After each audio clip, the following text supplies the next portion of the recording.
Okay, so this is Hallelujah done in the key of G, but with a capo on the 5th fret. So I'm going to refer to the chords I'm doing by their fingerings. But technically speaking, this is not a G, but I'm going to call it a G. This is actually a C chord. So I'm going to demo it through once, and then we'll break it down piece by piece. So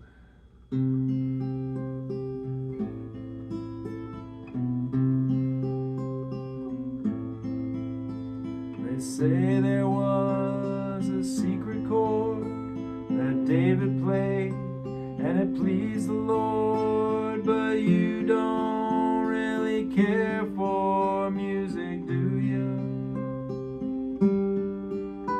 It goes like this: the 4th, the 5th, the minor fall, and the major lift, the baffled king composing Hallelujah, Hallelujah, Hallelujah, Hallelujah, Hallelujah.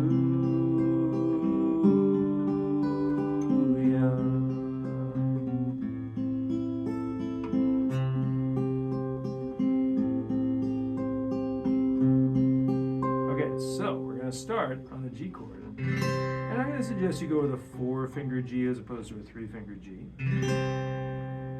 And we'll just do the chords, and then we'll get into finger picking and that kind of stuff. But you're going to start G to E minor. So they say there was a secret chord that David played, and it pleased the Lord. And I'm just kind of going by the lyrics to kind of guide me through when the chord changes happen. But you don't really care for the music, do you? Back to G, and then back to D. There's a little turnaround chord there. But then, that's kind of the first 2 sequences, and then it goes like this, back to G, and then this is a quick change. The 4th, the 5th, right? 4th is a C chord, 5th is a D chord. The minor fall, conveniently enough, you're playing an E minor, and then the major lift is another C chord. The baffled king is a D chord. Composing is this chord. This is a B7. Let's talk about B7. B7 is going to be your index finger on the 4th string of the 6th fret, your middle finger on the 5th string of the 7th, and your ring finger and pinky also on the 7th fret, but your ring finger goes on the 3rd string, and your pinky goes down here on the 1st string. So the 2nd string is still open. You just play the bottom 5 strings. Composing Hallelujah, back to E minor.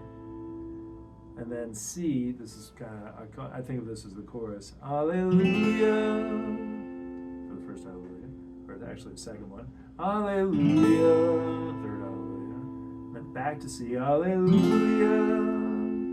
And then G, Hallelujah, D, Hallelujah,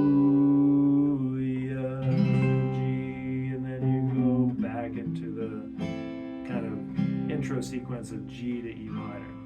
So now, let's talk about my right hand. What am I doing? I'm playing a bass note with my thumb, and then I'm playing 3rd, 2nd, 1st, 2nd, 3rd with my 1st, 2nd, 3rd, 1st, 2nd, and 3rd fingers. So 6, 3, 2, 1, 2, 3. Those 3 strings are never going to change in terms of what you're doing finger picking wise throughout the entire song. What will change will be what you do with your thumb, which bass note you play, depending on what chord you're on. Now for G and E minor, it's going to be the 6th string, right, as you can hear. But then when I go to C, it's going to be the 5th string. D, it's going to be the 4th string. And then for B7, it'll be the 5th string.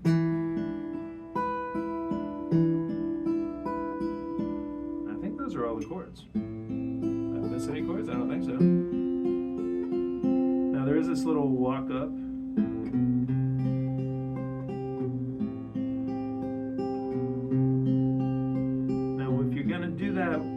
Up, you have to leave out a few finger picking notes, right? So